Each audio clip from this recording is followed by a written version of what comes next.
Assalamualaikum warahmatullahi wabarakatuh. Bismillahirrahmanirrahim. Alhamdulillahirabbil alamin. Allahumma shalli ala Muhammad wa sallim. Adik-adikku, siswa dan siswi Madrasah Tsanawiyah Sunan Ampel, juga siswa-siswi SMK Sunan Ampel, tak lupa kepada santri putra dan putri Pondok Pesantren Rondotul Quran yang masih semangat menjalankan ibadah puasa di hari-hari akhir ini.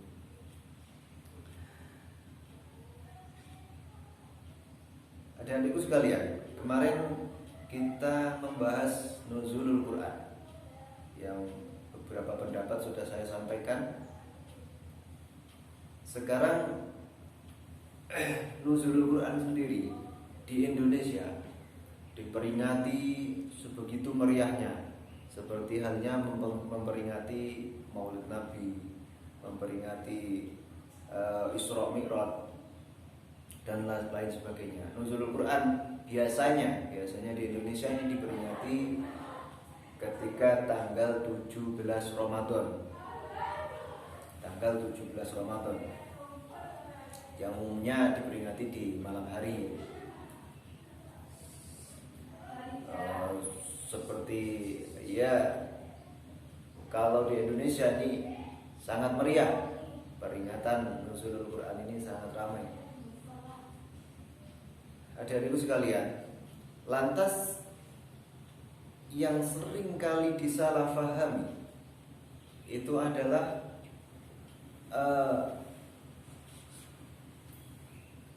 Lailatul Qadar dan nuzulul Quran. Ini sering kali disalahfahami, karena kemarin disampaikan nuzulul Quran, Al-Quran pertama kali diturunkan itu pada malam Lailatul Qadar. Ini pendapat yang paling masyhur. Jadi Al-Quran itu diturunkan pertama kali dari Lauhul Mahfuz atau dari Baitul Ma'mur ke Baitul Izzah, langit dunia. Ini secara menyeluruh, seluruh Al-Quran diturunkan ke langit dunia, langit yang pertama disebut Baitul Izzah. Ini pada malam Lailatul Qadar.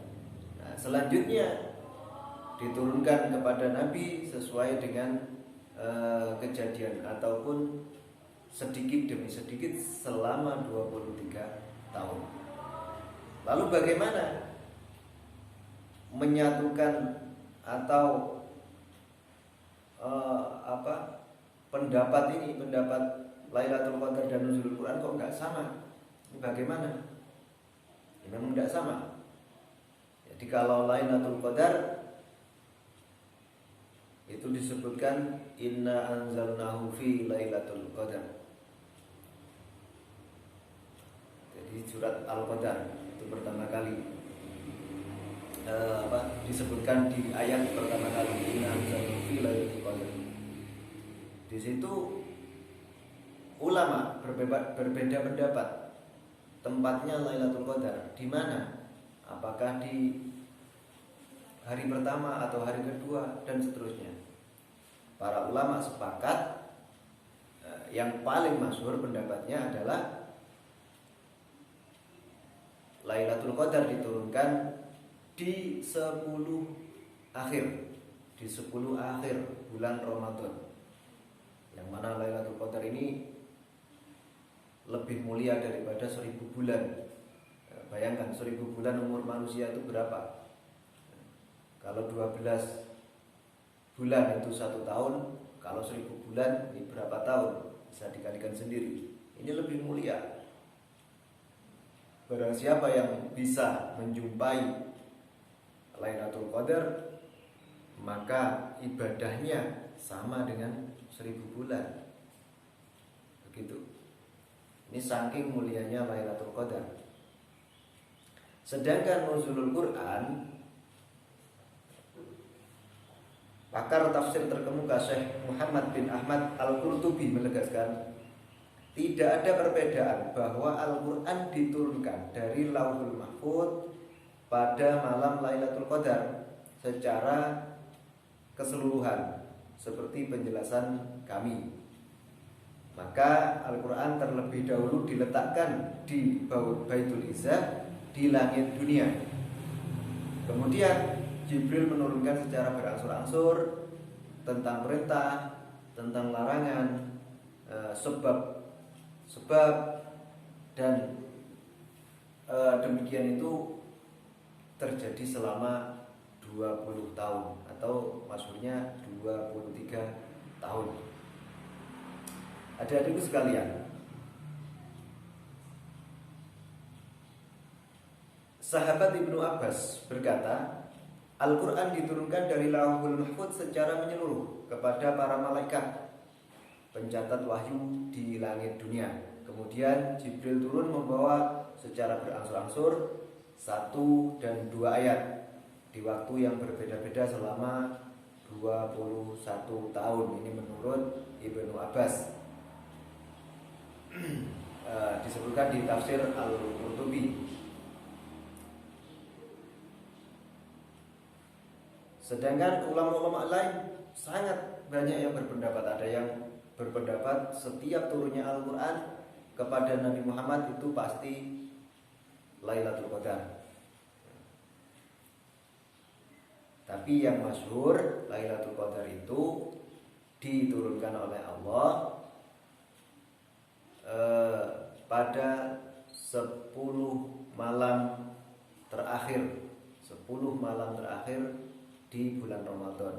Biarpun ada menurut Imam Al-Ghazali turunnya Lailatul Qadar ini juga dimulai dari awal Ramadan. Ini sudah mungkin turun Lailatul Qadar mulai 1 Ramadan. Makanya kita harus tetap semangat mulai awal-awal Ramadan sampai akhir Ramadan, karena kita tidak tahu kapan turunnya Lailatul Qadar. Sedangkan nuzulul Quran ini sudah melalui penelitian dari berbagai pakar ilmu astronomi, menghitung hari-hari turunnya Al-Quran ini. Nuzulul Quran ternyata turun bertepatan dengan 17 Ramadan. 17 Ramadan. Pada tahun 13 tahun sebelum hijrah. Ini di Al-Quran pertama kali diturunkan itu pada malam Lailatul Qadar. Sedangkan Lailatul Qadar sendiri ini diperingati malam 17 Ramadan. Ini sudah melalui penelitian yang sangat cermat dari ahli astronomi ataupun ahli tafsir Al-Quran. Adik-adikku sekalian, itulah mungkin secuil keterangan tentang nuzulul Quran dan Lailatul Qadar. Semoga kita tetap semangat, tetap sehat sampai akhir bulan Ramadan, dan setelah Ramadan kita menjadi manusia yang lebih baik, meningkatkan ibadah.